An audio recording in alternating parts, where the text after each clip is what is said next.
शिया मरता मर जाता है, लेकिन यजीद के लिए इतना सा भी नरम गोशा नहीं रखता। उसके बेटे ने सिर्फ आके अपने बाप के तख्त को ठोकर मारी है। कैरेक्टर आया सामने, हमने किरदार कबूल कर लिया। क्या मसलहत थी, क्यों किया था, हमने कहा नहीं, यह जुमला काबिल कबूल है, बेशक यजीद का बेटा है। तो हमारे यहां नहीं देखा जाता कि कौन किसका बाप है, किसका बेटा है। हम ये देखते हैं कि उसकी अहले बैत से और रसूल के घर से मोहब्बत क्या है। तो अगर हमारा ये म्यार गलत है, आप ये समझते हैं कि नहीं हम अंधी तकलीद करें, हर किसी को मानना शुरू कर दें, तो ये हमसे जंग सकीफ और गदीर में है। मैं हर साल ये चीख चीख के पूरी दुनिया के सामने कहता हूं, कतन मुनाफकत ना किया करो हुसैन के साथ। पूरा साल यजीद के कैंप में रहना, 10 साल के लिए हुसैनी बनने की एक्टिंग करना, फौरन सारे मुसलमान कहते हम भी इमाम हुसैन को मानते हैं। हमारे गांव में आके देखिए हम कितनी सबीलें लगाते हैं, हम 10 मुहर्रम को इतनी हलीम की देगे पकाते हैं। देगे पकाने से हुसैन मिलता है, सबीलें लगाने से हुसैन मिलता है। 10 दिन के लिए सिर्फ राजी करने के लिए, क्यों? हमें तेरी मुनाफिकत का पता है, तू 10 दिन हुसैनी इसलिए होता है कि उधर यजीद खड़ा है। अब यजीद के कैंप में ना जाने की वजह से सारी मुसलमान उम्मा ने कह दिया यजीद गलत, यजीद गलत, यजीद गलत, यजीद गलत, यजीद गलत। क्यों भाई, अकेला यजीद? सारे आके कह नहीं हुसैन सही यजीद गलत, हुसैन सही यजीद गलत, हुसैन सही यजीद गलत। मुझे नहीं पता तकरीर किसी बंदे तक पहुंच रही है, कौन सो के सुन रहा है, कौन जाके सुन रहा है। मैं जुमला कहने लगा हूं, हुसैन सही यजीद गलत। हुसैन सही कहने के लिए कई गलत कहने पड़ते हैं। कि हम इस इल्ज़ाम को ख़त्म करने की एक कोशिश कर रहे थे कि सोहबत रसूल एक म्यार है, और सोहबत रसूल के इस म्यार में जो गुज़रता है वो शाहकार मकतब रिसालत बन जाता है। हमारे ऊपर ये जो इल्ज़ाम है कि हम शायद नबी के वफ़ादार असहाब को, नबी के जानसार असहाब को अहले बैत के मुकाबले पे तरजीह नहीं देते, तो ये यकीनन ये हक़ है कि हम अहले बैत के मामले में इतने मोहतात हैं और इतने सख्त हैं कि हम नबी के बाद अहले बैत को सबसे ज़्यादा अफजल समझते हैं। हम मौला अमीर अल मोमिनीन को रसूल अल्लाह का बिला फसल खलीफा मानते हैं। हमारे अकायद रोज़ रोशन की तरह अयां हैं। हम अपने अकायद में सिर्फ ये नहीं है कि हम खामोशी से या छुप के अपने अकायद का इजहार करते हैं, हम अपनी अज़ान में बरमला ये अपने अकीदे का इजहार करते हैं कि हम अली को रसूल अल्लाह का वसी मानते हैं और ख़लीफ़ा मानते हैं, और साथ हम ये भी कहते हैं बिला फसल कि हम बग़ैर फासले के खलीफा मानते हैं। हम जनाब सैयदा को सदीक़तुल कुबरा मानते हैं।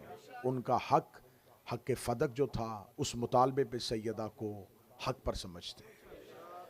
हमारी ये अकायद रोज़ रोशन की तरह अया है। इन अकायद के बाद आप हमसे बात करें, आप हमसे गुफ्तगू करें, तो उसी इल्ज़ाम को ख़त्म करने के लिए हमने मुसलसल आपको 2 तरह से आपके सामने वाज़े किया कि असहाब पैगम्बर में भी हर एक वफ़ादार पैगम्बर नहीं था। अगर सारे ही असहाब नबी के वफ़ादार होते तो फिर खुदा ने कुरान में सूरह मुनाफिकून किन के लिए नाज़िल की थी। मुसलमान काफिर की एक ही शक्ल थी, एक ही सूरत थी, इसलिए खुदा ने काफिरों के लिए एक ही सूरत भेजी, काफिरून। मुसलमान की एक ही शक्ल होती तो खुदा एक ही सूरत भेजता, मुस्लिमून।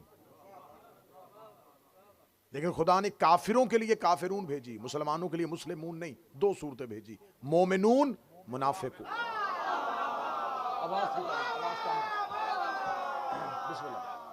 मोमिनून और मुनाफिकून। अब ये मुनाफिक जो होता है ये यहूदी नहीं है, ये ईसाई नहीं है।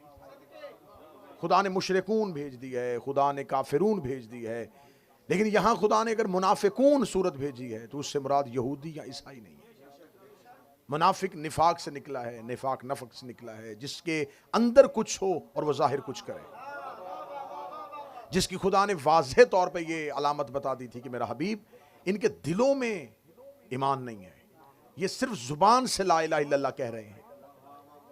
तो उस दौर का तकाजा था कि जो जुबान से भी कह देता था मुसलमानों की स्ट्रेंथ नहीं थी, मुसलमानों की तादाद इतनी ज्यादा नहीं थी, जुबान से कहने वाले को भी मुसलमान समझा जाता था।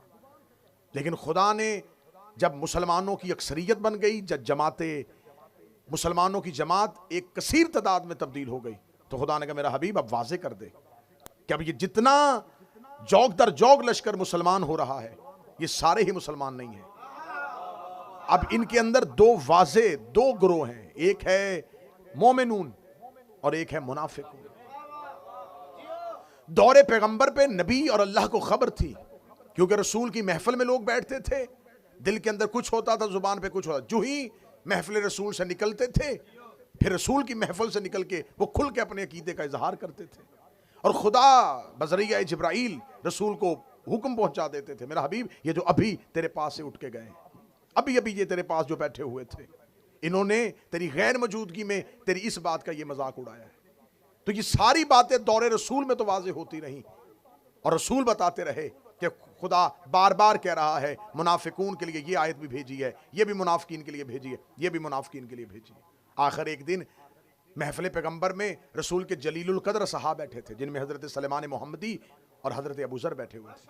उन्होंने कहा या रसूलल्लाह, आपकी जिंदगी में तो पता चल गया है कि कुरान बता देता है कि मुनाफिक कौन है, लेकिन आपके जाने के बाद जब आयतें नहीं उतरा करेंगी तो कैसे पता चलेगा कि मुनाफिक कौन सा है। रिसालत में आपने देखा मस्जिद के कोने पे रेत पे सर झुकाए हुए अली कुरान लिख रहे थे, अमीर अल मोमिनीन की तरफ हाथ का इशारा करके। अहले सुन्नत किताबों में रसूल ने कहा या अली कामा, उठिएगा। अली उठ के खड़े हुए। रसूल ने सलमान अबू ज़र से कहा पूरे मदीने के मेरे सहाब को बता दो, ये है मोमिन और मुनाफिक की पहचान। इसकी मोहब्बत,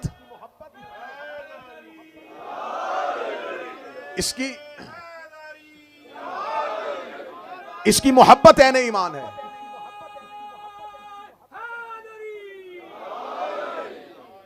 इसकी मोहब्बत ऐन ईमान है, और इसका बुग़्ज़ मुनाफिकत। ये अहले सुन्नत बरादरान की जय्यद अहदीस की किताबों में मुसलसल ये हदीस दर्ज हुई है कि मोमिन और मुनाफिक की पहचान सिर्फ और सिर्फ मोहब्बत अमीर अल मोमिनीन। और खुदा ने मुज़म्मत की है कि अगर मुनाफिक दिल में ईमान न रखे तो जुबान से कलमा पढ़े तो उसे कोई फायदा नहीं होगा। एक शख्स ने महफिल रसूल में आके कहा, पूछा था या रसूल अल्लाह, नेकियां क्या हैं और गुनाह क्या हैं, सय्यात क्या हैं और हसनात क्या हैं। उसने कहा कि रसूल बताएंगे नमाज नेकी है, झूठ गुनाह है, रोज़ा नेकी है, चोरी गुनाह है, ज़कात नेकी है, जना गुनाह है। रसूल मुझे नेकियां गिनवाएंगे और गुनाह गिनवाएंगे। या रसूल अल्लाह, नेकियां क्या हैं और गुनाह क्या हैं। और उसने फौरन कागज़ कलम निकाला कि अब रसूल नेकियां भी लिखवाएंगे और गुनाह भी लिखवाएंगे। सुन्नी किताबों में, हदीस की किताबों में है, रसूल ने फरमाया हुब्बे अली से बड़ी नेकी कोई नहीं, बुग़्ज़ अली से बड़ा गुनाह कोई नहीं। हुब्बे अली से बड़ी नेकी कोई नहीं है।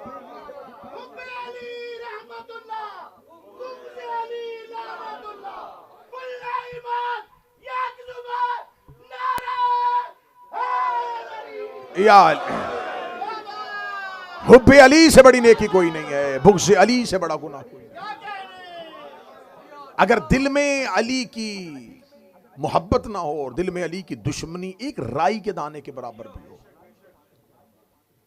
और हदीस पैगंबर है कि ओहद के पहाड़ के बराबर सोना राह खुदा में खर्च किया जाए, 70 हज पैदल मैं मोहम्मद के साथ किए हैं, सफा और मरवा के दरमियान गुर्बत की हालत में मर जाए और राई के दाने के बराबर भी मेरे भाई अली का बुग़्ज़ उसके दिल में हुआ, फरमाया जन्नत दूर की बात है, खुशबू भी नहीं सूंघ सकती।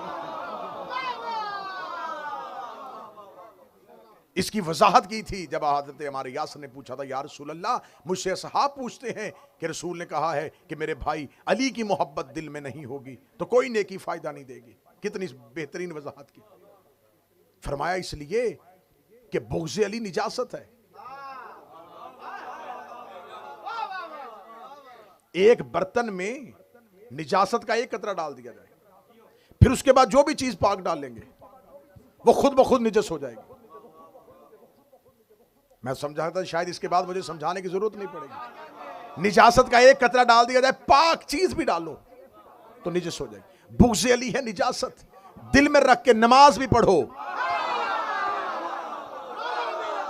रोजा भी रखो, ज़कात भी दो, तलावत भी करो।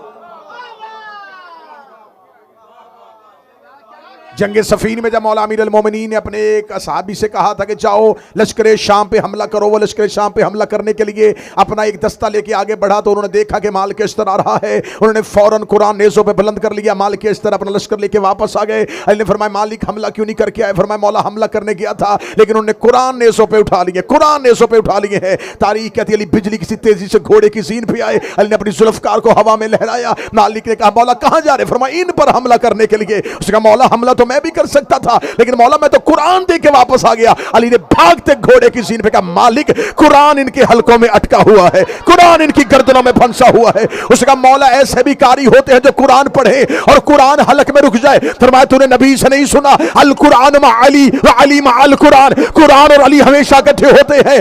कुरान दिल में आने से पहले हलक में रुक के देखता है, अगर दिल में अली हो तो उतर जाता है वरना हलक में रुक जाता।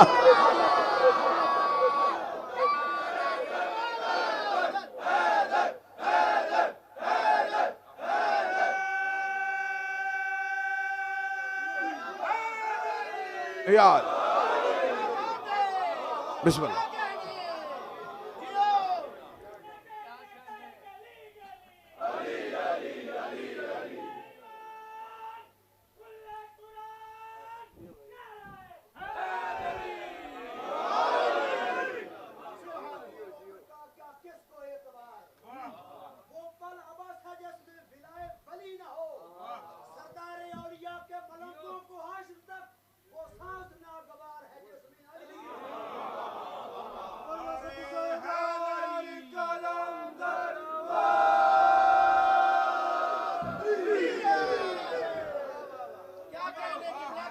तो यह सबसे बड़ा एतराज है कि आप शायद सहाबे पैगंबर को नहीं मानते, हम सहाबे पैगंबर को मानते हैं।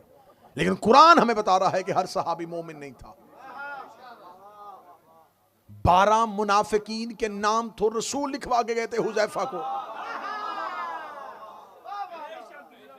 वादिय उकबा 12 मुनाफिकीन के नाम तो अहले सुन्नत किताबों में लिखा है, सही बुखारी ने लिखा हुआ है, मुहद्दिसीन ने लिखा है कि रिसालत इमाम ने हजरत हुजैफा यमान को लिखवा है।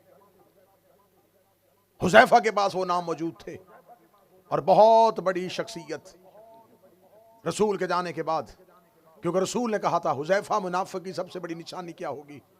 सबसे बड़ी निशानी ये होगी नाम ना बताना, नाम बताओगे इस्लाम यहीं पर रुक जाएगा, तबलीग इस्लाम का सिलसिला बंद हो जाएगा।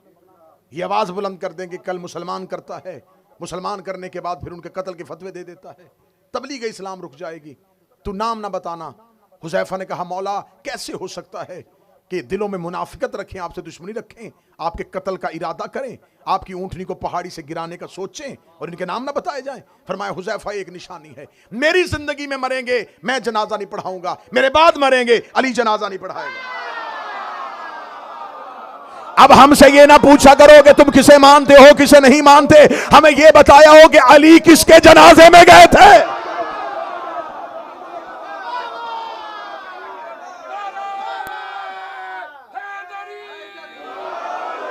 मसरूफियत है क्या? मसरूफियत थी कि अली नहीं गए? अगर मसरूफियत की वजह से ना जाना होता मदाइन में जाके सलमान का जनाजा पढ़ा दिया।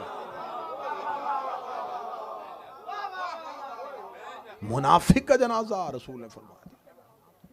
और जब भी मदीने में कोई मरता था एक बहुत बड़ी शख्सियत हुजैफा के दरवाजे पे आती थी, तू जनाजे पे जा रहा है? हाँ? चले फिर अब मैं ये अकीदा ये लफ्ज अगर आपके जहन बन गए तो अब मैं कहना लगाऊं, और इस पैगाम को जहां तक हो सके वो नशर कर दीजिए। बरादरान अहले सुन्नत, आपको बहुत गलत गाइड किया गया है कि हम शिया सहाबा इकराम की इज्जत नहीं करते, हम सहाबा को बुरा कहते हैं। मैं दुआए ज़हरा नॉर्थहैम्पटन में इस पूरे मजमे की नुमाइंदगी करते हुए कह रहा हूं, हम सहाबी को बुरा नहीं कहते, हम मुनाफिक को बुरा कहते हैं।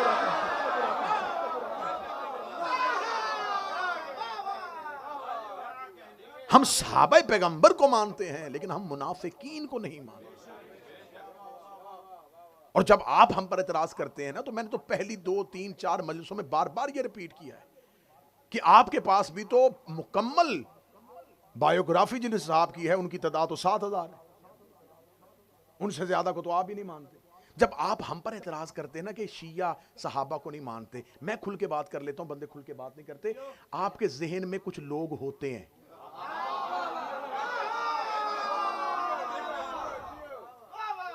कुछ लोगों को आप जहन में रख के तो आप ना सहाबा का नाम ना गलत इस्तेमाल करें, बाकी सब लोगों को तो ना गलत करें, आप नाम लेके बताया करें कि आप इन्हें क्यों नहीं मानते।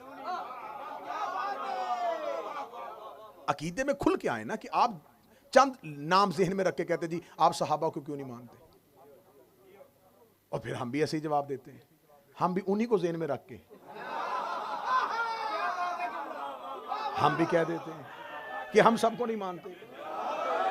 तो ये खत्म फासले तब होंगे जब थोड़ा थोड़ा मसलहत का पर्दा दरमियान से हट जाएगा। आप बाय नेम हमसे पूछें, हम आपको बाय नेम बताएं, आप हमसे, चले मैं अच्छा करके कह देता हूं, आप हमने बाय नेम पूछें, हम आपको बाय कैरेक्टर जवाब देंगे।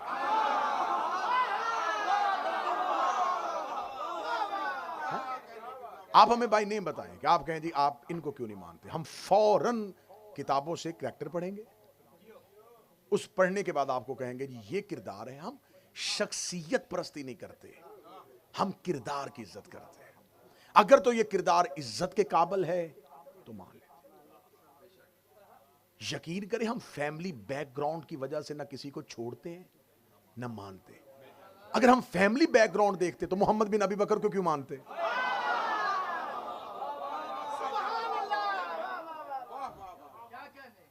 शिया मरता मर जाता है, लेकिन यजीद के लिए इतना सा भी नरम गोशा नहीं रखता।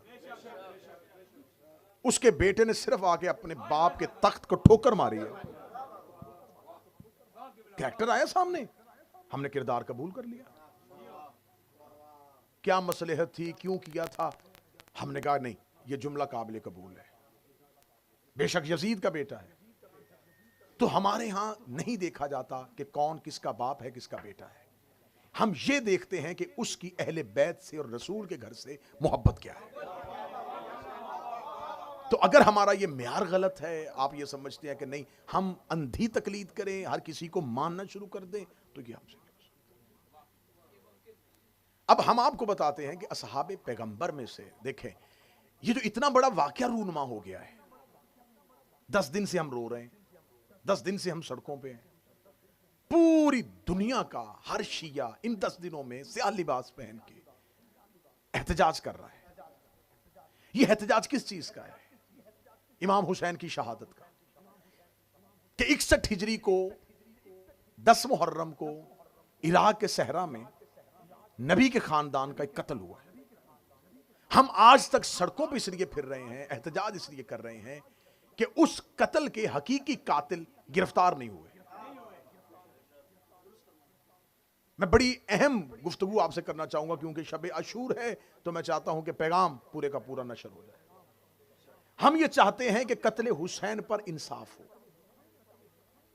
मुसलमान अगर अपने दामन से कत्ले हुसैन का धब्बा खत्म करना चाहते हैं तो उन मुजरिमों की इज्जत करना छोड़ दें जो बिला वास्ता या बिल वास्ता कत्ले हुसैन में शरीक है। कत्ले हुसैन में अकेला यजीद शरीक नहीं है, कत्ले हुसैन में यजीद सिर्फ आलाकार है।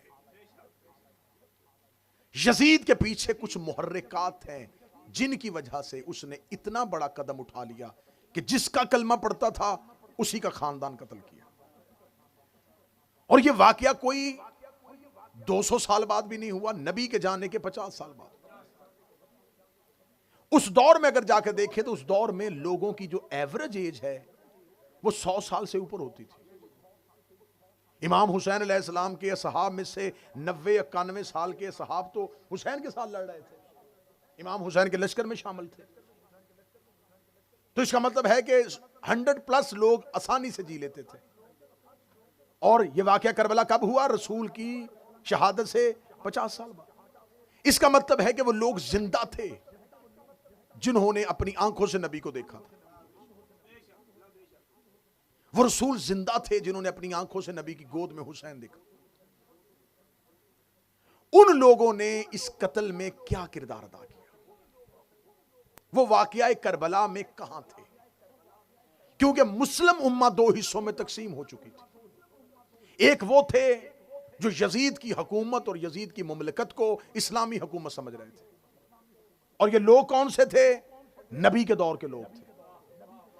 मेरा अहले सुन्नत भाई बहुत आसानी से बात तक पहुंच सकते हैं। अगर ये कत्ले हुसैन में शरीक नहीं थे तो इन्हें अंसारे हुसैन में होना चाहिए था। अब मैं ये भी नहीं कहूंगा कि सब गलत हो गए थे, तीन हिस्सों में तकसीम हो चुकी थी उम्मत। एक वो थे जो खुल के यजीद का साथ दे रहे थे, एक वो थे जो खुल के हुसैन का साथ दे रहे थे। दरमियान में एक ऐसा ग्रोह था, एक ऐसी कसीर तादाद थी जो वक्ती तौर पे फैसला नहीं कर पाई कि अब हमें क्या करना चाहिए। उनमें से बहुत सौ ने बाद में किसी न किसी तरीके से नुसरत इमाम करने के लिए हर मुमकिन कोशिश की। जिन्होंने बाद में कोशिश की वो नाम भी तारीखों में लिखे हुए। अब यहां पर आके कहा जाता है कि सिर्फ यजीद जो था वो कत्ले इमाम हुसैन अलैहिस्सलाम में शरीक था। नहीं, हम शियों के लिए कोई मामूली कत्ल नहीं है, हमारे इमाम का कत्ल है। हम इसकी मुकम्मल इन्वेस्टिगेशन चाहते हैं। हम ये चाहते हैं हमें बताया जाए कि यजीद क्या अपनी मर्जी से तख्ते खिलाफत में बैठ गया था? आखिर उसे बैयत हुई तो वो खलीफा बना, तो वो बैयत क्यों हुई, किन्होंने की, किसने करवाई, वो सारे मुहर्रिकात क्या थे? नहीं जी, वो यजीद को उसका बाप जो है उसने नामजद कर दिया था। तो इसका मतलब है कि कत्ले हुसैन में इन्वेस्टिगेशन अगर आगे बढ़ेगी तो सिर्फ यजीद शरीक नहीं, वो भी शरीक है जिसने यजीद की हुकूमत का रास्ता हमवार किया। अब अगर यजीद कत्ले हुसैन में अकेला शरीक नहीं है, इसकी हुकूमत साजी करने के लिए, इसको हाकिम बनाने के लिए जो भी शरीक था, वो चाहे इसका बाप था, वो इस कत्ल के अंदर आ गया। अब यहां पर आके फिर तहकीक नहीं रुकेगी, तहकीक फिर इसके आगे जाएगी। आखिर यजीद के बाप मुआविया बिन अबू सुफियान को शाम की हुकूमत किसने दी थी?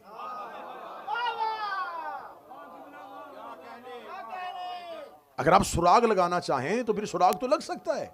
अगर आपने वैसे ही ताज्जुब की पट्टी आंखों में बांध ली है और कातलाने हुसैन को ही अपने हीरो समझना है तो आपकी मर्जी है, वरना हम शिया कट रहे हैं, मर रहे हैं, लेकिन आपको हक पहुंचा रहे हैं कि खुदारा अपने दिमाग, अपने जहन, अपनी अक्लों को रोशन करो। यजीद की हुकूमत बनाने में उसके बाप का हाथ था। मुआविया बिन अबू सुफियान को शाम की हुकूमत देने में किसका हाथ था? किसने उसे खलीफा बनाया था? कहते तीसरी खिलाफत के दौर में बाकायदा तौर पर उसे नामजद कर दिया गया था। 18 हिजरी से लेकर 60 हिजरी तक 42 साल मुसलसल अबू सुफियान का बेटा शाम के मुसलमानों का हाकिम बना रहा। क्या 42 साल में मुसलमानों के पास कोई हाफिज कुरान, कोई मुफस्सिर कुरान, कोई मुहद्दिस, कोई ऐसा सहाबी, कोई बरगजीदा, कोई नबी के खानदान से मोहब्बत करने वाला नहीं था? कि 42 साल जिगर चबाने वाली का बेटा, दस्तरखान में वाजे शराब रख के पीने वाला,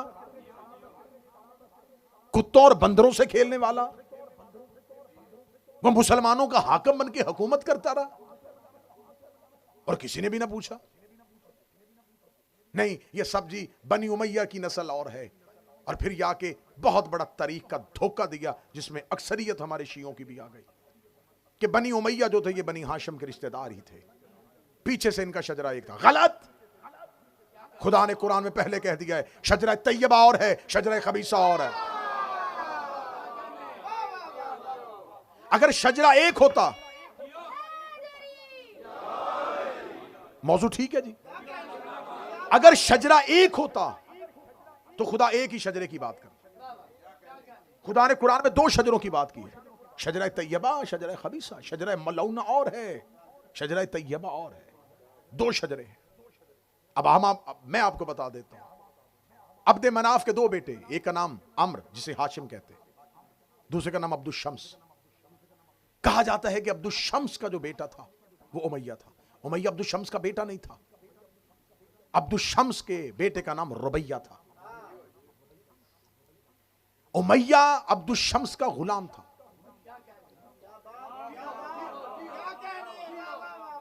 जब ये रसूल के दादा हैं जनाब हाशिम और जनाब अब्दुल शम्स, ये दोनों दादा हैं। ये शाम में रहते थे क्योंकि शाम में उस दौर में बिजनेस, तजारत सब कुछ शाम में था, शाम में मुकीम थे। जब अब्दुल शम्स के हां, एक गुलाम रहता था जिसका नाम उमैया था। अब्दुल शम्स का इंतकाल हो गया, उमैया ने उसके सारे कारोबार को संभाल लिया। पता चला कि अब्दुल शम्स का हकीकी वतन तो मक्का है, और मक्का में इस कबीले को बड़ी इज्जत की निगाह से देखा जाता है। यह मक्का पहुंचता है। जब मक्का आता है तो जनाब अब्दुल मुतलब इससे सवाल करते, ये कौन है? तो ये कहता है, मैं अब्दुल शम्स का बेटा हूं, मैं आपका खानदान हूं। फरमाते, इसे काबा के करीब लेके जाओ, क्योंकि हमारी नस्ल का कोई भी ऐसा फर्द नहीं है जो काबे की इज्जत से वाकिफ ना हो। ये वहां पर जाके झूठी कसम देता है, लेकिन अब्दुल मुतलिब जो हैं वो इसकी कसम का इनकार करते हैं कि इसकी न हजर अस्वद ताजीम कर सकता है, न इसे काबे की इज्जत और अजमत का अंदाजा है, और बनी हाशिम मुश्तरका तौर पर इसको मक्का से निकाल देते। ये हिस्ट्री में अहले सुन्नत किताबों से साबित करने के लिए तैयार। इसको निकाला जाता है मक्का से। ये मक्का से निकलता है, फिर ये दोबारा शाम आ जाता है। शाम में आके ये एक शादीशुदा औरत के साथ अपना ताल्लुक बनाता है। वहां से इसके यहां एक बेटा पैदा होता है जिसका नाम है ज़कवान। ये ज़कवान को लेकर दोबारा अपने वतन, अपने घर जाता है, और अपनी हकीकी बीवी का अकद अपने उस बेटे के साथ करता है। तारीख में खुदा ने जिसे शजरा खबीसा कहा है, उसकी बुनियाद तो देखें। वहां से इसके यहां एक बेटा पैदा होता है जिसका नाम है हर्ब। फिर इसके यहां बेटा पैदा होता है जिसे कहते हैं सखर। इसी सखर की कुनियत अबू सुफियान है।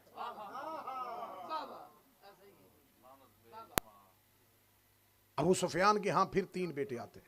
एक हंजला जिसे बदर में अली ने मारा, एक मुआविया, और एक यजीद। एक तो यजीद मुआविया का बेटा था, एक यजीद मुआविया का भाई भी था, यजीद बिन अबू सुफियान।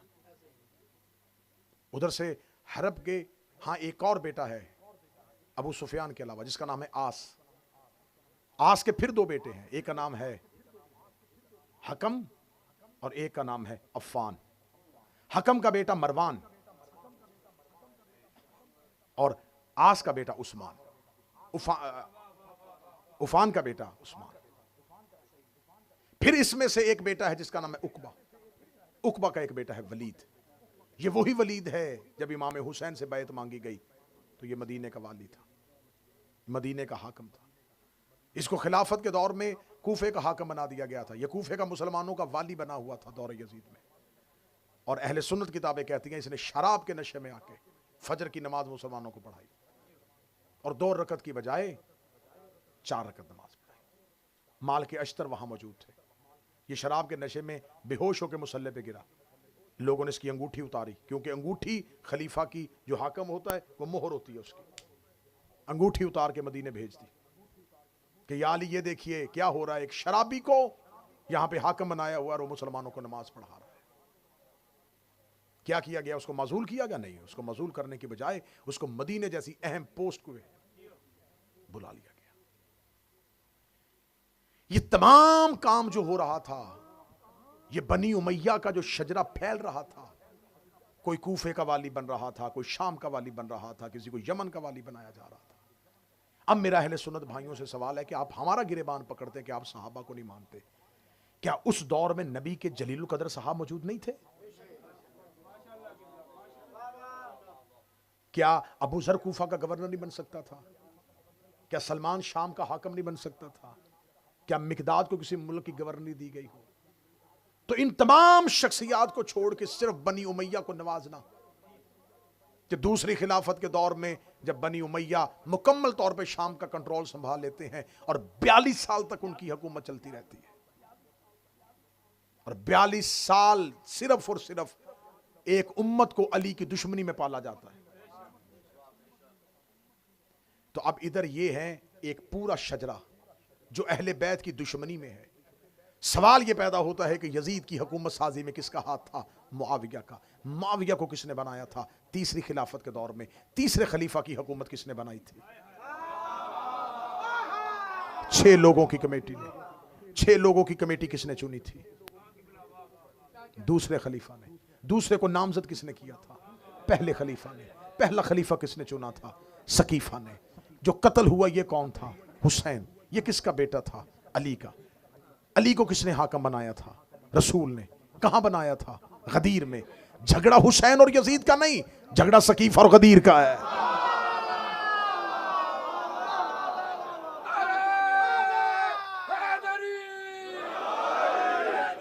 लड़ाई यजीद और हुसैन की नहीं है,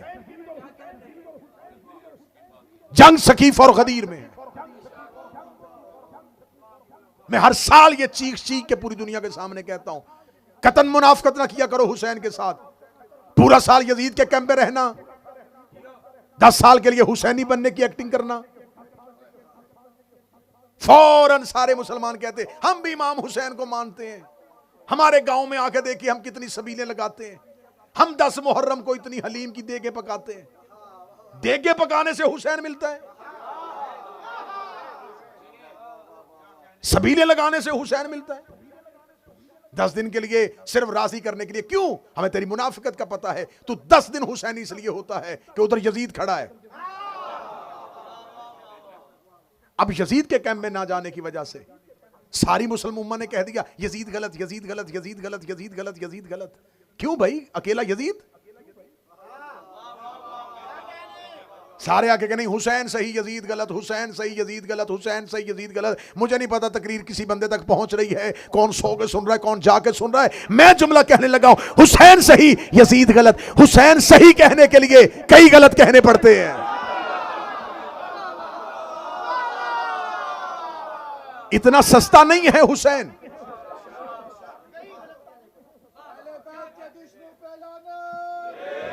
आप कैसे कह सकते हैं कि सिर्फ यजीद था? ये पूरी साजिश है। और साजिश कहां से चली? सकीफा से। इमामत कहां से चली? गदीर से। इसका मतलब है लड़ाई हुसैन और यजीद की नहीं है, गदीर और सकीफा की है। आज भी मुसलमानों में 2 ही फिरके हैं, यह गदीरी फिरका या सकीफाई फिरका। या तो आप सकीफा के फॉलोअर हैं या आप गदीर को फॉलो कर रहे हैं। कोई तीसरा रास्ता नबी ने छोड़ा ही नहीं है। या गदीर या सकीफा, या खिलाफत या इमामत। कुरान में 2 ही सूरतें, या मोमिनून या मुनाफिकून।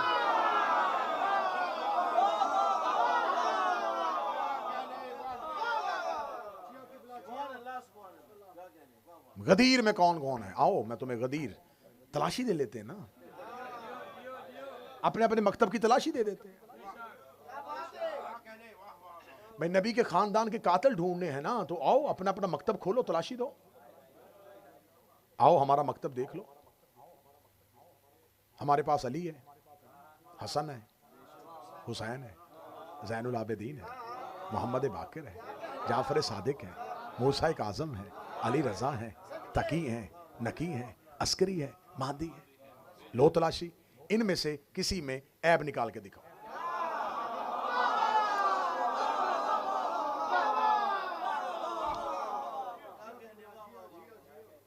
आओ हम जिनको मानते हैं उनमें फातिमा बिनते असद है, खदीजा बिनते खवैलद है, फातिमा बिनते मोहम्मद है, ज़ैनब बिनते अली है। आओ ऐब निकाल के दिखाओ।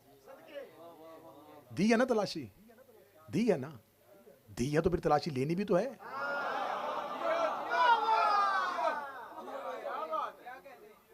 आए आपके पास खिलाफत, दें तलाशी। पहला खलीफा हज़रत अबू बकर, दूसरे हज़रत उमर, तीसरे हज़रत उस्मान, चौथे हज़रत माविया, 5वें थोड़ी देर के लिए हसन, 6ठे यजीद। आपकी खिलाफत में तो यजीद खड़ा है। खिलाफत मुकम्मल ही नहीं है जब तक 6ठे नंबर पर यजीद को ना वो माने। क्योंकि भाई आप उसके किरदार को नहीं मान रहे, खलीफा तो रहा है ना। खिलाफत तो उसने की है, मुसलमानों का खलीफा तो रहा है। हमारे पास तो वो आ ही नहीं सकता, क्योंकि हमारे पास तो इमामत वाले हैं। आपने खिलाफत वाली तादाद पूरी करनी है तो आपको यजीद रखना पड़ेगा, क्योंकि वो खलीफा मुसलमानों का रहा है। आप कहते जी उसका किरदार बड़ा गंदा था। लेकिन वो खलीफा रहा है। तो यही बात तो हम कह रहे हैं कि किरदार ठीक नहीं थे और खलीफा रहे हैं।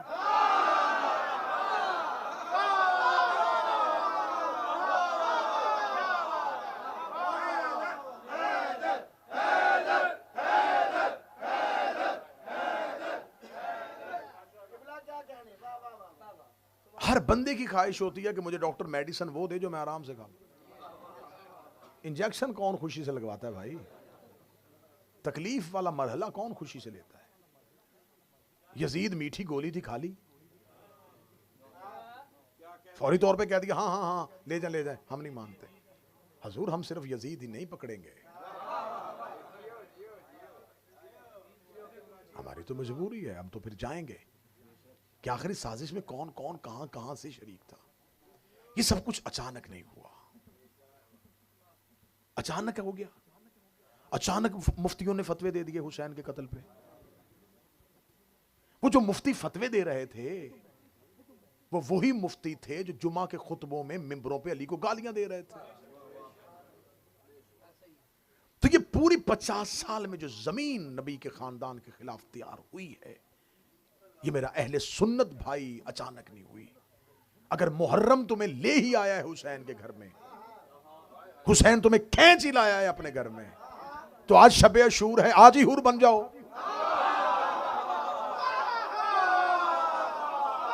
आज हुर बन जाओ। आज अब वापस ना जाना, क्योंकि आज रात का तरीका है जो हुसैन के पास आ जाए फिर वो वापस नहीं जाता। आप आ गए हैं तो अब आप हुसैन के। इंशाल्लाह इसी मौजू को हम बढ़ाएंगे सोइम की मजलिस में, इसकी मुकम्मल तफसीलात अगली, क्योंकि वक्त बहुत ज्यादा हो गया और शहादत भी मुकम्मल करी। और मुझे 2 वादे मैंने आपसे किए थे कि मुझे सहाबे हुसैन पे भी बात करनी है। हमारे यहां मकतबे तशय्यो में हम इमाम हुसैन अलैहिस्सलाम के 72 तादाद जानते हैं, 72 के किरदार नहीं जानते। मैं 3 4 5 जो जितना आप बर्दाश्त कर सकेंगे उतना मैं आपको बताऊंगा। इसमें कैसे कैसे जलील कदर लोग हैं। हबीब इब्ने मुज़ाहिर, मुज़ाहिर कहा जाता है लेकिन मुज़ाहर है, इसको मुज़ाहिर कह दिया जाता है लेकिन असल तलफ़्ज़ुज़ इसका मुज़ाहर है। हबीब इब्ने मुज़ाहिर ऐसा हुसैन का जय्यद सहाबी कि जो जाहिर बैठे वो मेरी गवाही दे। कब्र हुसैन पे किसी भी दरवाजे से जाओ पहले हबीब आता है, और हुसैन के शहर में जाओ तो पहले हुर आता है। फिर मैं जुमला कह दूं, हुर है हुसैन के शहर का दरवाजा, हबीब है हुसैन की जर्री का दरवाजा। इमाम हुसैन ने हुर को अपने शहर के बाहर बिठाया है। हुसैन को पता था कि क़यामत तक के लिए मेरे शहर में गुनाहगारों ने भी आना है, कहीं करबला के बाहर आके डर ना जाए। करबला के बाहर आके अपने गुनाहों से डरे तो सामने हुर खड़ा हो, हाय हाय हुर कहे आ जाओ मैं तुम्हारे सामने जिंदा मिसाल हूं। दरवाजा हुसैन के शहर का दरवाजा हुर, हुसैन की जरी का दरवाजा हबीब। क्या था इसमें जो हुसैन ने इसकी कब्र अपनी कब्र के साथ बनवाई है। इमाम हुसैन अलैहिस्सलाम ने जनाब हबीब को एक खत लिखा था, उस खत में हबीब को सलाम किया था रजुल फकी कह के, ए मर्द फकी तुम पर मेरा सलाम। और मैं बच्चों को समझाने के लिए कह दूं, जनाब हबीब रसूल के साहबी थे। इमाम हुसैन और इमाम हसन अलैहिस्सलाम का बचपन था। इनके बाप मुज़ाहिर ने नबी का खाना किया कि आपने या रसूलल्लाह कल मेरे घर खाना खाना। रिसालत में आपने फरमाया मुज़ाहिर अकेला नहीं आऊंगा, बेटों को साथ लेके आऊंगा। रिसालत में आप जब अगले दिन हसन और हुसैन को लेके मुज़ाहिर के घर की तरफ चले तो मुज़ाहिर का यही बेटा हबीब अपने मकान की छत पे था। ये मेहमानों का रास्ता देख रहा था कि आज रसूल ने हमारे घर आना है, या छत से गिर के हबीब मर गए। तारीख पढ़ रहा हूं, हबीब मर गए। बाप ने लाश कमरे में रख के बंद कर दिया दरवाजा। रिसालत में आप आए, दस्तरखान लगा दिया, हसन और हुसैन साथ। जो ही हसन और हुसैन दाएं हसन बैठ गए, बाएं हुसैन बैठ गए। इमाम हुसैन ने नाना का बाजू फैला के, नाना इसका बेटा हबीब कहाँ है? रसूलुल्लाह फरमाया मुज़ाहिर, मेरा हुसैन पूछ रहा है तेरा बेटा हबीब कहाँ है, क्योंकि वो हुसैन से बड़ी दोस्ती रखता है। मुज़ाहिर की आंखों में आंसू आ गए। कहने लगे या रसूलुल्लाह, बताना नहीं चाहता था कि कहीं आप मेरे घर का खाना न छोड़ दें। थोड़ी देर पहले मकान की छत से गिरा, उसका इंतकाल हो गया। मौत की खबर सुनी हबीब की, हुसैन तड़प के उठे, कहां है हबीब? मुज़ाहिर आगे आगे चला, पीछे हुसैन चले। कमरे में जाके चादर हटाई, हुसैन ने हबीब का देखा चेहरा। हबीब, तूने हमारा इंतजार ही नहीं किया? नाना मुझे हबीब जिंदा चाहिए। रसूल ने दुआ के हाथ बुलंद किए, हबीब उठ के बैठ गया। किताबें कहती हैं कि हबीब मदीना की गलियों में हुसैन के पीछे पीछे रहते थे, और ये क्या काम करते थे? मौला हुसैन के पांव के नीचे से मट्टी उठा के चूमा करते थे। रिसालत माब ने जनाब हबीब को गोद में बिठा के कहा था, मेरे अल्लाह, ये जैसे मेरे हुसैन को हबीब रखता है, मैं चाहता हूं तू इसे ऐसे ही अपना दोस्त रख। इमाम हुसैन ने आखिरी वक्त में खत लिख के हबीब को कूफा से बुलाया। सहाबी पैगंबर भी है, रसूल की सोहबत में भी है। मर्द फ़कीह वाली बात शायद मैंने पहले कभी की थी, करूंगा तो ज्यादा वक्त गुजर जाएगा, मुझे 2-4 सहाबे बात करनी है। इस हबीब को ये इसका है कि हुसैन की मोहब्बत, हुसैन का इश्क, और खत लिख के इमाम हुसैन ने बुला लिया। जनाब जॉन, इसको बाज लोग समझते हैं कि ये इमाम हुसैन अलैहिस्सलाम का गुलाम था। इमाम हुसैन का गुलाम नहीं, ये जनाब फजल इब्ने अब्बास इब्ने अब्दुल मुत्तलब का गुलाम था। रसूल के चचा हजरत अब्बास, उनके बेटे थे फजल, एक अब्दुल्ला इब्ने अब्बास हैं, उनके भाई फजल, ये फजल का गुलाम था। जनाब फजल खरीद के लाए थे जॉन को। मौला अमीर अल मोमिनीन ने जनाब फजल से 150 अशरफी में खरीद लिया, और खरीद के अबूजर को तोहफा दे दिया। अबूजर, जॉन की तरबियत कर। फिर जनाब जॉन हजरत अबूजर के साथ रहे। जब हजरत अबूजर को मोहब्बत अली में वतन छोड़ना पड़ा तो जॉन साथ गया था। जब 32 हिजरी में हजरत अबूजर की शहादत हो गई, रोता हुआ जॉन मदीने आ गया। या अमीर अल मोमिनीन, आपने जिसका गुलाम बनाया था वो मेरा आका चला गया। अली ने फरमाया फिर तू आजाद है? उसने कहा अब मैं आजाद नहीं होना चाहता, मैं अब गुलामी ही में रहना चाहता हूं। अमीर अल मोमिनीन ने फरमाया ठीक है, फिर आज के बाद तू मेरे हुसैन का गुलाम है। ये जॉन है जिसने करबला में इमाम हुसैन अलैहिस्सलाम से जब वक्त रुखसत चाहिए तो हुसैन से कहा कि मुझे इजाजत दी दिए। हुसैन ने कहा नहीं जॉन, तू मुझे बड़ा प्यारा है। जनाब जॉन से कहा ना तू मुझे बड़ा प्यारा है। जॉन दूर जाकर रेत पे बैठ के रोना शुरू कर दिया। हुसैन ने जॉन को रोते देखा। हुसैन कहा जॉन क्यों रो रहा है? क्या लगा मुझे पता है, मैं गुलाम हूं, मैं हबशी हूं, मेरा खून इस काबिल नहीं है। हुसैन ने जॉन को यूं सीने से लगाया, जॉन ऐसी बातें क्यों करता है? जा जॉन, हुसैन तुम्हें विदा करता है। ये वाहिद वो शहीद है जिसकी लाश पर हुसैन आए और इसके सीने से खून लेके हुसैन ने अपनी दाढ़ी पे लगाया। जॉन, तेरे खून से तो खुशबू आ रही है। और कातिल कहते हैं कि करबला में इतनी खुशबू थी शाम गरीबा के बाद जो जॉन की लाश से आ रही थी। एक साहबी है वहाब इब्ने कल्बी, नसरानी था, अपनी मां और अपनी बीवी के साथ मुसलमान हुआ। हुसैन के हाथ में कलमा पड़ा इसने। जब ये करबला में पहुंचा, इसकी शादी को 17 रोज हुए थे,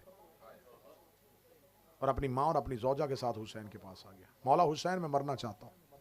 मां बड़ी आशिका थी हुसैन की, बड़ी मोहब्बत करती थी। मां ने कहा जॉन, वहाब ज्यादा इजाजत देना मांग, बस हुसैन के कदमों पे सर रख और मक्तल में चला जा, मैं तेरी लाश देखना चाहती हूं। इसने जाके मौला हुसैन से सिर्फ इतना कहा, मौला 17 दिन हुए मेरी शादी को, मेरी मां तो ज़ईफा है, बीबी ज़ैनब से पूछ ले कि मेरी ज़ौजा का ख्याल करेगी। अली की बेटी की आवाज आई, वहाब ना घबरा, तेरी अमानत मेरे हवाले है। वहाब मैदान में गया, बड़ी जानसारी के साथ लड़ रहा था वाहिब कल्बी, जब इसकी जौजा, इसकी बीवी खैमे की चौब लेके निकल आई है और अपने शौहर के साथ मिलकर लश्कर में गई लड़ने के लिए। करबला में जहां हुसैन के असहाब शहीद हुए, वहां एक खातून शहीद हुई है जो वहाब की बीवी है। इसके सर पे तलवार लगी है और शौहर के साथ शहीद हुई है। करबला में एक सहाबी, एक हुसैन के नासिर की जौजा भी शहीद हुई है, वो वहाब कल्बी की जौजा थी। और मां का कलेजा क्या था, जब कातिल ने वहाब का सर तलवार की नोक पे रखा, इसने घोड़े को दौड़ाया, घोड़े को दौड़ा के इसने खियाम की तरफ यूं सर को फेंक का, कौन है इसकी मां, उठा अपने बेटे का सर। मां दौड़ती हुई खैमे से बाहर आई, वहाब का सर उठाया, चूमा, लश्कर यजीद पे वापस भेज कर दी, जो हुसैन को सदका कर दे हम वापस नहीं लेते।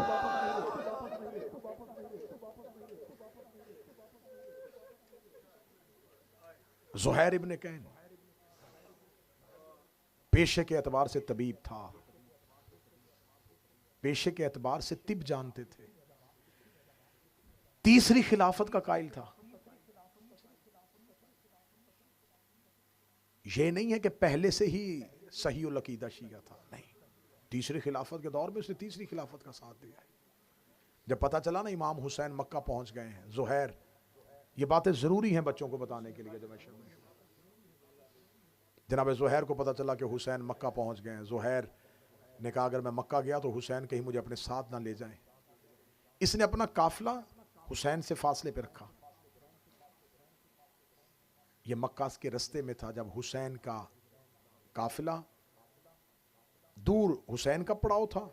इसने देखा ये किसके काफिले का पड़ाव है, कहते हुसैन का। इसने कहा ना, करीब ना जाना, हुसैन साथी इकट्ठे कर रहा है। यजीद के खिलाफ हुसैन ने क्याम कर दिया, कहीं हुसैन मुझे ना बुला ले। इसने दूर जाके सहरा में रस्तों से हट के अपना काफिला लगा दिया, वहां पड़ाव किया। ये अपने घर वालों के साथ बैठा हुआ खाना खा रहा था। तारीख ने मंजर लिखा है कि इसका एक घुटना जमीन पे था, एक घुटना उठाया हुआ था। इसने यूं लुकमा उठाया है और दरवाजे पे आके कासद ने कहा, ज़ुहैर तुम्हें हुसैन बुला रहा है। वहीं से इसने लुकमा छोड़ दिया। अपनी बीवी से कहने लगा, जिस चीज का डर था वही हुआ, मैं नहीं चाहता था कि हुसैन मुझे बुलाए। बीवी ने कहा, शर्म कर, फर्जंद रसूल है, ना जाना उसके लश्कर में, सुन तो आ क्या कह रहे हैं। गया, हुसैन इब्न अली अपने खैमे में बैठे हुए थे। फर्जंद रसूल, आपने मुझे याद किया। फरमाया, ज़ुहैर मैं तुम्हें लेने के लिए आया हूं। ज़ुहैर तो चल क्यों नहीं रहा? सर झुकाया। फर्जंद रसूल कहां? ज़ुहैर मौत की तरफ। मैं तुम्हें बताऊं, मैं तुम्हें कोई हुकूमत नहीं दूंगा। ज़ुहैर मौत की खुशखबरी है, मेरे साथ चलोगे तो शहादत मिलेगी। ज़ुहैर की आंखें अभी बंद थी। या हुसैन देख रहे, ज़ुहैर नहीं जाना चाहता तो ना जा, बस इतना बताना था, मेरी मां जन्नत के दरवाजे पे तेरा इंतजार कर रहा है। चीख निकली ज़ुहैर की। रोके कहा, इतना मजबूर हो गया, जो मिन्नतें हमें आपकी करनी चाहिए थी कि हमें साथ ले जाएं, आप कर रहे हैं। मौला सिर्फ इतनी इजाजत दें, मैं अपनी ज़ौजा को तलाक दे दूं ताकि मेरी बात आजाद की जिंदगी गुजार सके। भागता हुआ आया, खाना वहीं पड़ा था। बीवी ने कहा, खाना खा के तो हराम हो गया मुझ पर, हुसैन ने मुझे याद कर लिया है। ज़ौजा ने देखे कहा, आप कहां जा रहा है? कहता, मैं तुम्हें तलाक देने के लिए तैयार हूं, आजादी की जिंदगी गुजारो। उसे कहा, डूब जा, शर्म कर, जब तक जहन्नम में था मुझे साथ लेके फिरता रहा, जन्नत के दरवाजे पे जा रहा है तो मुझे अकेली छोड़ के जा रहा है। मैं सुन रही थी जब हुसैन ने कहा है कि मेरी मां इंतजार कर रही है। ज़ौजा को साथ लिया और हुसैन के साथ चले गए। करबला में जख्मियों का इलाज करता रहा है ज़ुहैर। आजमूदा तरीन अमल है। आरफीन कहते हैं कि अगर आपको किसी बीमारी की कोई दवा ना मिल रही हो, ज़ुहैर से तवस्सल करो, जनाब ज़ुहैर से तवस्सल करो। एक आरिफ ने मजलिस हुसैन में, अरब में ये मजलिस पढ़ी और एक मस्तूर बैठी मजलिस सुन रही थी मस्तूरात में। उसने कहा कि अगर तुम्हें कोई बीमारी का हल ना मिले तो ज़ुहैर से तवस्सल करो, ज़ुहैर ख्वाब में आके तुम्हें बीमारी का इलाज बताएगा। उसने वहीं पर बैठे हुए मन्नत मान ली, मौला मेरा भाई बड़ा बीमार है, मूजी मर्ज का शिकार है, मैं ज़ुहैर से तवस्सल करती हूँ। रात सो गई, ख्वाब में ज़ुहैर आया। ज़ुहैर ने आके कहा तेरे भाई के पास दवा है लेकिन वो खाता नहीं। उठी, भाई को उठाया, भाई मैं आज मजलिस में गई थी, वहां कोई पढ़ रहा था कि ज़ुहैर से तवस्सल करो तो ज़ुहैर बीमारी का इलाज बताता है। मैंने तवस्सल किया, ख्वाब में ज़ुहैर आए, उसने कहा तेरे भाई के पास दवा है लेकिन वो खाता नहीं। उसका औरत है, वहम में पड़ गई है, कौन सी ऐसी दवा है जो मैंने नहीं खाई, मैं हर दवा खाता हूं लेकिन मेरी बीमारी ठीक नहीं हो रही। आखिर बहन थी, कहती नहीं मैं सच कह रही हूं, मुझे ज़ुहैर ने कहा है तेरे पास कोई दवा है और वो तू खाता नहीं। थोड़ी देर के बाद उठा, चीख मार के था ज़ुहैर ने सच कहा, ज़ुहैर ने सच कहा, ज़ुहैर ने सच कहा। उसका क्या कहा, यकीन आया? उसने कहा हाँ, मैं मजलिस हुसैन में जाता हूं, तबर्रुक नहीं खाता।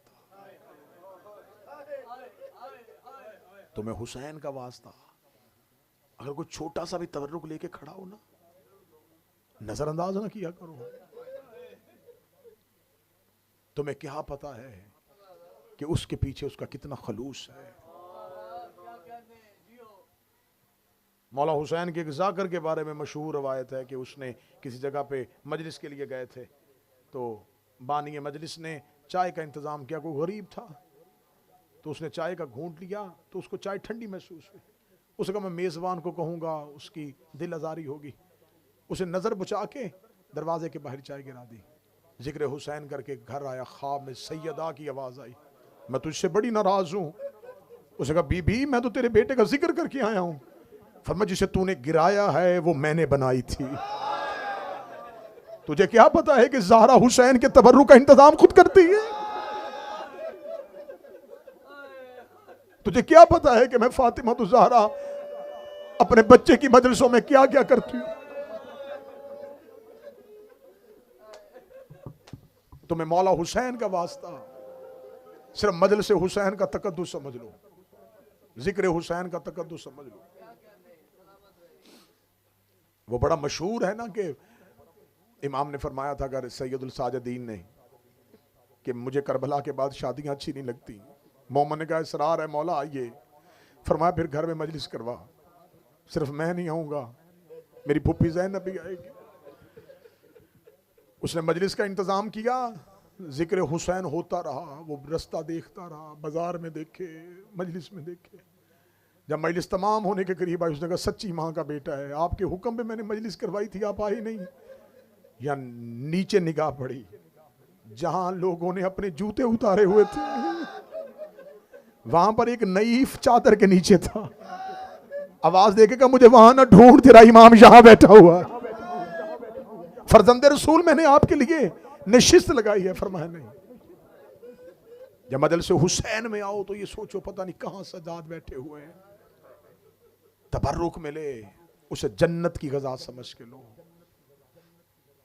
बस आंखें बरस गई हैं, मैं 12 मुहर्रम को बाकी सहाब का तज़किरा कर दूंगा, क्योंकि मुझे शहादत भी थोड़ी तफसील से पढ़नी है। कल यौम आशूर है, आज की रात और कल का दिन तुम्हें गरीब ज़हरा का वास्ता, तुम्हें शाम की कैदी बीबी का वास्ता। अपनी हालत ऐसे बना के रखना, चेहरा दे के पता चल जाए तेरा कोई मर गया है। सर के बाल खुले रखना, गिरेबान चाक आस्तीने उल्टा के रखना। कल का दिन एक दूसरे से मुसाफा नहीं करना ना, अशूरा मुसाफे हराम है, ना करना किसी से मुसाफा। कोई कहे बस सलाम या हुसैन, सलाम या हुसैन। गुर्बत की हालत में दिन गुजारना। अगर इमाम हुसैन के घर में बैठे हो तो इस बारगाह के अंदर ये सोच के बैठना कि यहां पुरसा लेने के लिए हुसैन की मां बैठी हुई। इमाम हुसैन अलैहिस्सलाम के गम में मातम, ये पहचान है, हमारा एहतजाज है।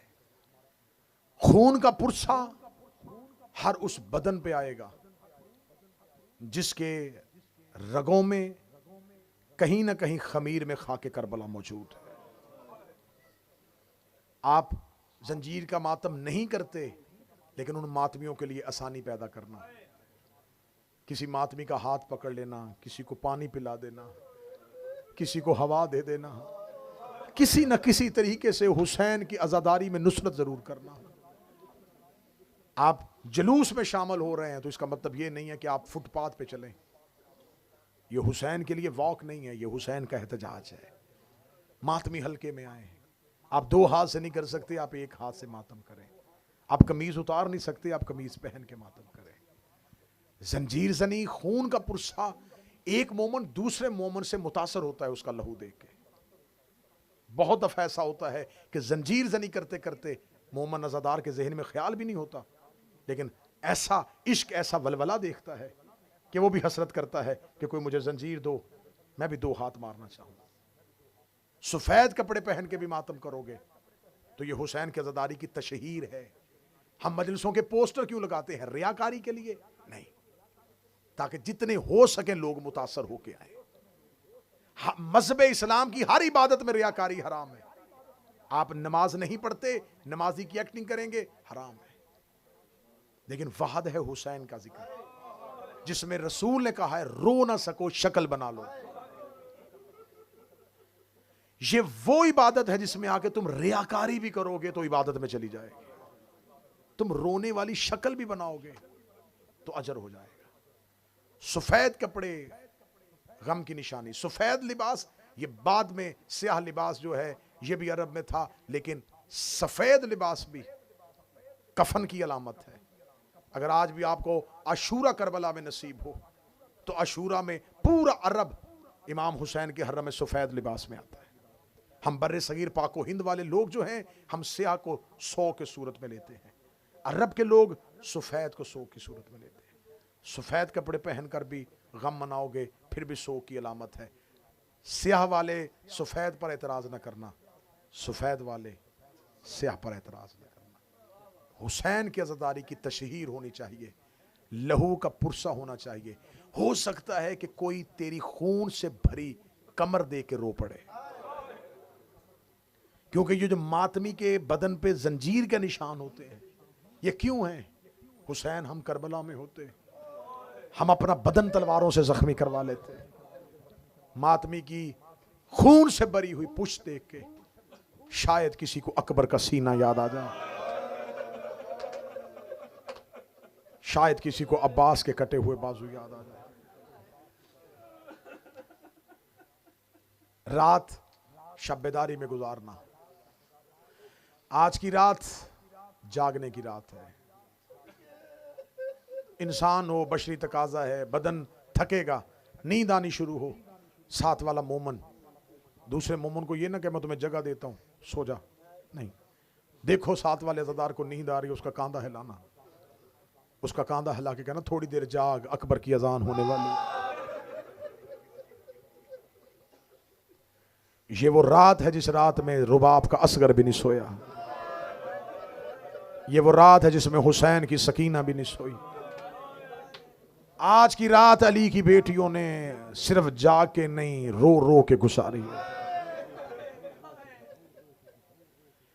नाफे इब्ने हलाल करबला का एक शहीद है, वो रवायत करता है कि शब अशूर मैंने देखा कि हर एक अपने अपने खैमे में इबादत इलाही में मसरूफ था। हुसैन के खैमे से तलावत और तस्बीह की आवाजें आ रही थी। नाफे कहता थोड़ी देर बाद मुझे आवाज़ हुसैन रुकी हुई महसूस हुई। मैं अपने खैमे से निकला कि मेरे मौला की तस्बीह की आवाज़ क्यों रुक गई है। नाफे कहता मैंने देखा हुसैन खैमे से निकल के खामोश सहरा में चल रहे थे। नाफे कहता मैं पीछे पीछे चला, हुसैन ने पीछे मुड़ के, नाफे जी मौला क्यों पीछे आ रहा है? मौला जमाना दुश्मन है, सामने कातिलों का रश है, मौला आप रात के इस पहर में अकेले क्यों आ रहे हैं? फरमाया नाफे तू मेरे साथ चल। पीछे पीछे नाफे बिन हलाल कहता मैं चला।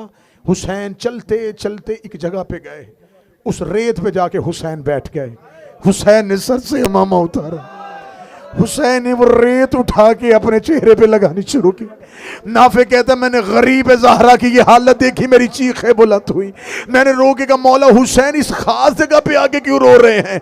फरमाया नाफे पहचाना ये जगह कौन सी है? मौला नहीं पहचाना। फरमाया यहाँ मेरा अकबर घोड़े की ज़ीन से गिरेगा, ये वो जगह है जहाँ मेरे अकबर का लहू गिरेगा और मेरा 18 साल का शबीह पैगंबर, ये वो जगह है जहां पे मेरा अकबर गिरेगा। नाफे कहता है कि फिर मुझे आगे लेके गए, आगे ले जाके कहते नाफे ये वो जगह है जहां मेरे अब्बास के बाजू कटेंगे। नाफे ये वो जगह है जहां मेरे असगर को तीर लगेगा। नाफे ये वो जगह है जब कासम घोड़े की जीन छोड़ेगा। नाफे बिन हलाल कहता है काश मेरे बस में होता, मैं अपनी रूह अपने बदन से निकाल लेता। एक ऐसी नशेब वाली जगह आई है जहां गरीब ज़हरा सजदे में गिर गया।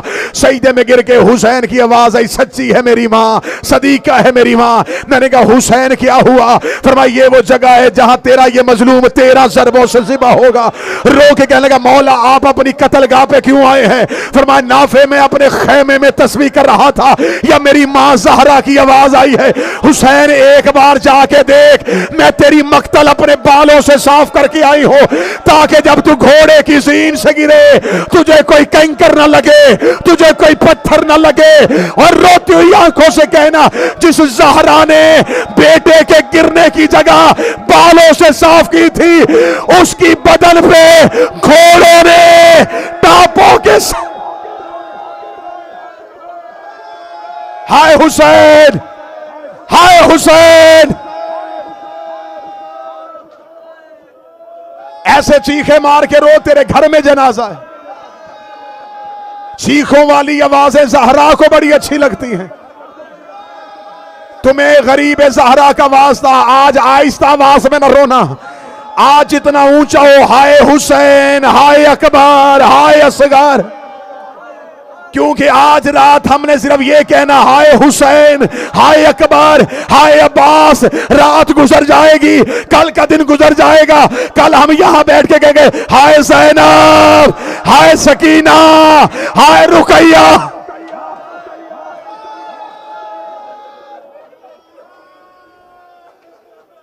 हुसैन की अकबर की शहादत, करबला के दर्द के कुरान की सबसे मजलूम सूरत, हुसैन का बेटा अली अकबर, जो अकबर के मातमी बैठे हो। मुझे गरीब ज़हरा की कसम, हुसैन ने किसी मकतूल के कातिल को बद्दुआ नहीं दी। पता नहीं कितना जिगर छलनी हुआ था हुसैन का। अकबर की लाश पे आके हुसैन कहता ओ अकबर का कातिल, खुदा तुझे बर्बाद कर दे, और तूने मेरा मोहम्मद की शक्ल वाला बेटा मार दिया।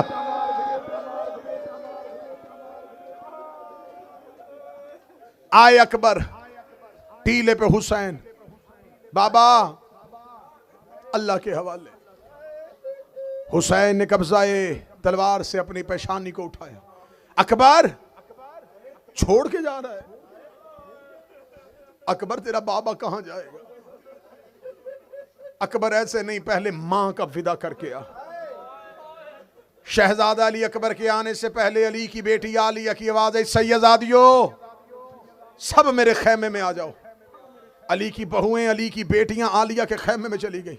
अकबर घोड़े पे बैठ के सैयदा ज़ैनब के खेमे में बीबी के हुक्म के मुताबिक गया।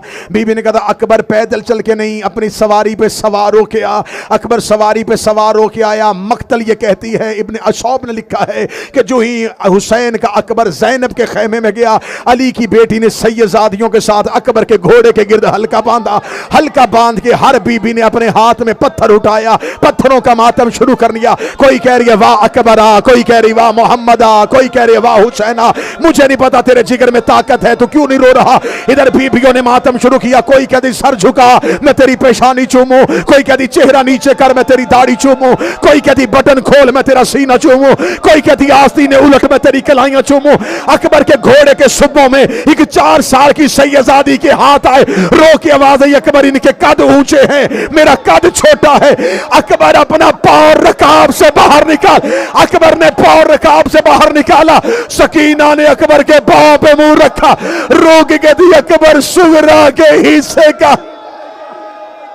हाय हुसैन, सैयदा इन नवाजों पे रहम करे, ज़हरा तेरा पुरसा कबूल करे, सैयदा इन नवाजों पे रहम करे।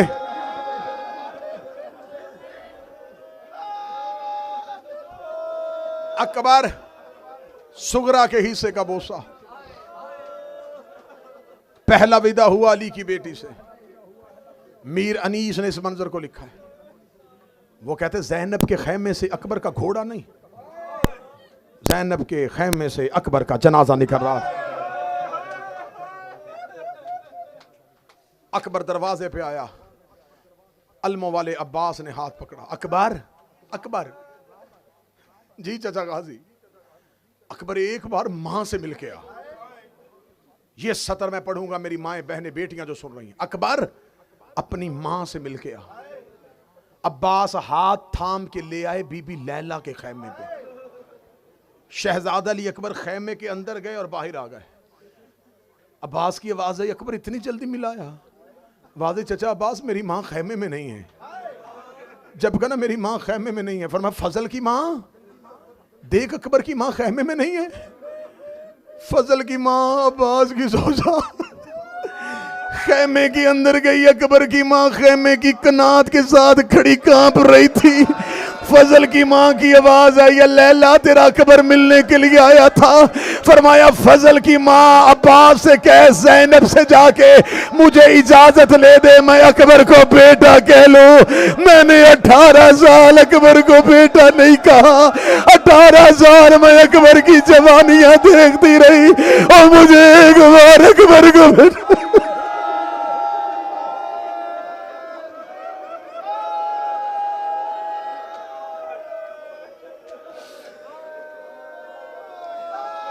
मैंने 18 साल अकबर को बेटा नहीं कहा। शहजादा अली अकबर मां के खैमे में आए। बीबी लैला जमीन पे बैठी। फरमाया अकबर सामने ना बैठना। अकबर अपना सर मेरी गोद में रख। अकबर ने सर मां की गोद में रखा। बीबी ने अपने पहलू से गठरी निकाली। गठरी निकाल के खोल के कहती अकबर तेरा 1 दिन का कुर्ता, तेरा 2 महीने का कुर्ता, तेरा 1 साल का कुर्ता। अकबर तू जवानियां चढ़ता रहा, मैं तेरे लिबास सीती रही। कब मेरा अकबर आएगा, मैं कब अकबर को लिबास पहनाऊंगी। अकबर मैं ये कुर्ते लेके आई थी, अकबर मैं तेरी शादी करूंगी। अकबर अल्लाह तुझे बेटा देगा, मैं तेरा बेटा अपनी गोद में पालूंगी। ओए अकबर तेरी मौत से शादी हो गई। ओए अकबर तेरी मौत से शादी। हौसला हौसला हौसला।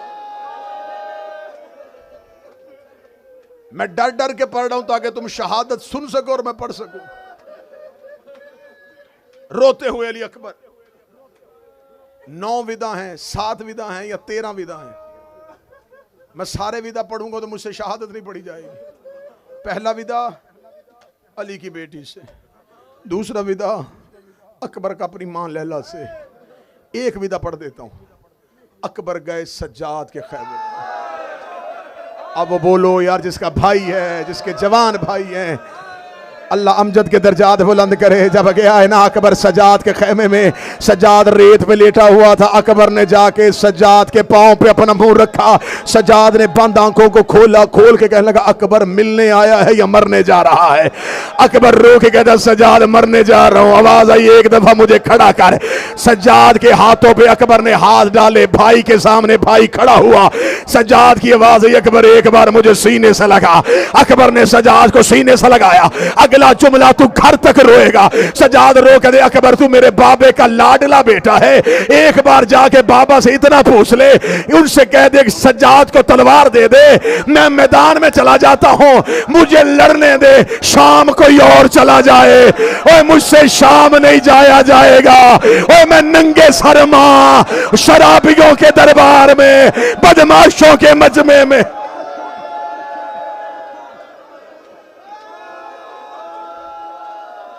ओए अकबर सारे छोड़ के जा रहे हो। अकबर मैं सज्जाद अकेला कहां जाऊंगा। अच्छा सज्जाद अल्लाह के हवाले। हर खैमे में मातम, अकबर का जाना था, हर खैमे में मातम। सबसे विदा करके आखिर में वहां आया जहां टीले पे अकबर की जुदाई का जख्म सीने पे लेके हुसैन बैठा। किसी अरब आलम का जुमला है, इसको बड़े सगीर में बड़ा पढ़ा गया है। वो कहते अकबर के बाद अगर कातिल हुसैन को ना भी मारता, अकबर के बाद हुसैन ने कितना जिंदा रहना था। अकबर की लाश पे हुसैन मर गया था, अकबर के बाद कब हुसैन जिंदा थे। बाबा बाबा अल्लाह के हवाले, बाबा तेरा अकबर जा रहा है। हुसैन की बात, अकबर जा रहा है, बाबा जा रहा है। अकबर घोड़े से उतर, जैसे नमाजी तशाहुद में बैठता, हुसैन रेत में बैठे थे। अकबर घोड़े की जीन से उतरा, बाबे के गले में बाहें डाली। हुसैन रो गया, अकबर मेरी कमर टूट गई है, अकबर मेरी बिनाई चली गई है। अकबर अपनी पेशानी दे, अकबर की पेशानी चूमे। अच्छा अकबर अल्लाह के हवाले। अकबर घोड़े के करीब, अकबर वापस आ। अकबर वापस आया, जी बाबा। अकबर अपना गला चूमने दे, अकबर का गला चूमा। अकबर फिर घोड़े के करीब गया, हुसैन का वापस आ। अकबर वापस आया, हुसैन ने अकबर के बटन खोलने शुरू किए। रोकेगा अकबर, मुझे सीना चूमने दे। अकबर का सीना चूमा, अकबर फिर गया घोड़े के करीब। हुसैन की आवाज आई, अकबर एक बार वापस आ। अकबर वापस आया, फरमाया मुझे हाथ चूमने दे। कभी दाढ़ी, कभी हाथ, कभी सीना। मगदल कहती 7 मरतबा हुसैन ने बेटा वापस बुलाया। 7वीं दफा अकबर देखा, बाबा बेटे की जवानी प्यारी है या नाने का दीन प्यारा है। रोकदा तेरे जैसे लाख अकबर हो, मैं अली वलीउल्लाह से कुर्बान कर दो। अकबर देखा, बाबा अब मुझे आवाज ना देना। इधर अकबर ने पांव रकाब में रखा, हुसैन ने घुटना करबला की रेत में रखा। अकबर का दूसरा पांव रकाब में आया, हुसैन के पांव करबला में खड़े हुए। अकबर के घोड़े के कदम चले, हुसैन ने चलना शुरू किया। अकबर का घोड़ा तेज हुआ, हुसैन के कदम तेज हुए। अकबर का घोड़ा दौड़ा, हुसैन कभी गिरते थे, कभी उठते थे, कभी गिरते थे, कभी उठते थे। अकबर के घोड़े के आगे एक काले बुरके वाली बीबी आई। आवाज आई, घोड़ा रोक, तेरे मरने से पहले मेरा हुसैन मर जा।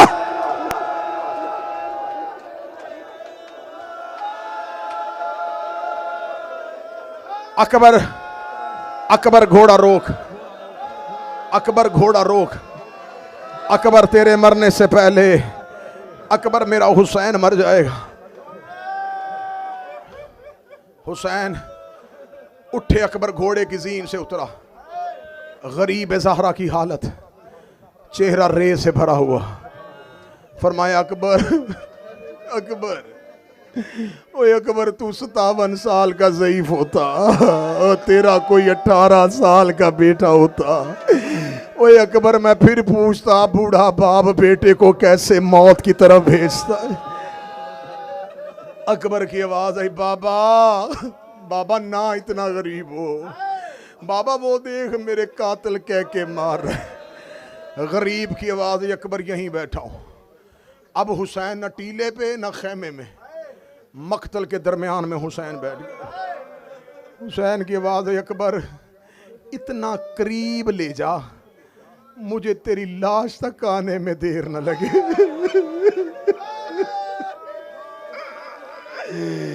अकबर मुझे वहां बिठा के जाना, जहां मुझे तुम तक पहुंचने में देर न लगे। अकबर तू जिंदा हो, मैं तेरे सराहने आ जाऊं। अकबर मुझसे चला नहीं जाएगा।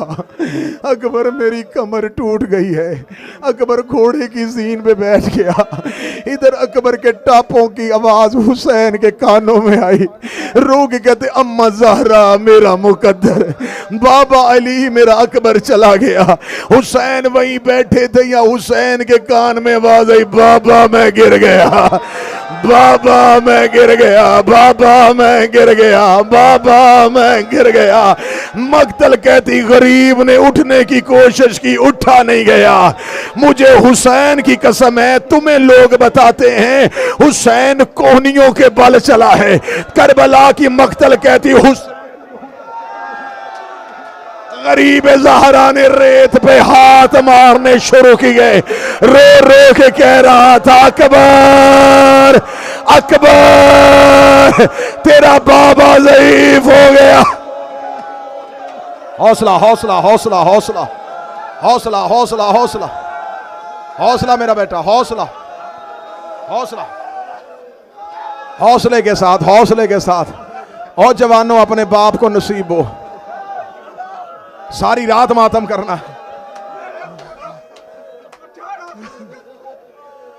मौला तेरी जिंदगी करे, सारा तेरा मातम कबूल करे।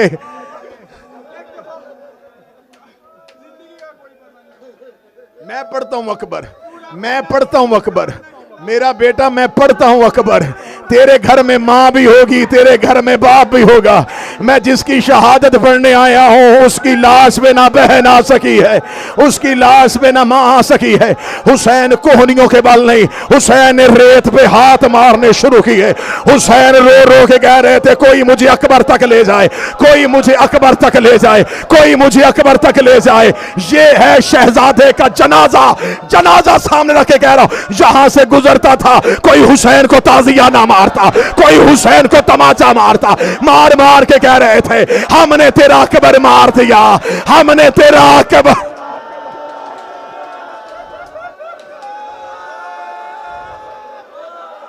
हौसला हौसला हौसला। गरीब बेटे की लाश पे कैसे पहुंचा? चल के।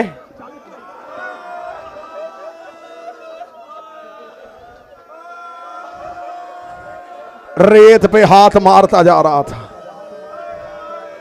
कोई हुसैन को इधर भेज देता, कोई हुसैन को उधर भेज देता। हुसैन ने लाशों में बात, अकबर! एक लाश से आवाज है बाबा तेरा अकबर यहां। गरीब बिला तशबी, गरीब बेटे की लाश के पास पहुंचे बिला तशबी। हुसैन पहुंचे, बेटा कैसे पहचाना? आंखों से, बिनाई नहीं थी। अकबर अकबर। अकबर ने हाथ पकड़ा अपने चेहरे पे, अकबर अकबर। अकबर सांस चल रही है, अकबर जिंदा है? बाबा जिंदा हूं। अकबर अकबर क्या लगा? अकबर किसने जीन से गिराया? बाबा नेज़े ने। बेटा तुझे नेज़ा लगा है? कहां लगा है? बाबा सीने में।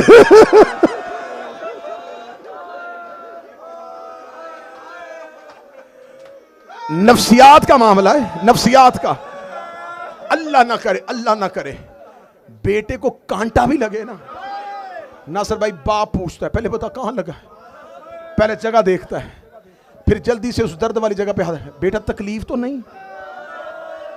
हुसैन ने पूछा अकबर नेज़ा कहां लगा है? बाबा सीने पे। गरीब ने अकबर के सीने पे हाथ रखा, अकबर तकलीफ तो नहीं?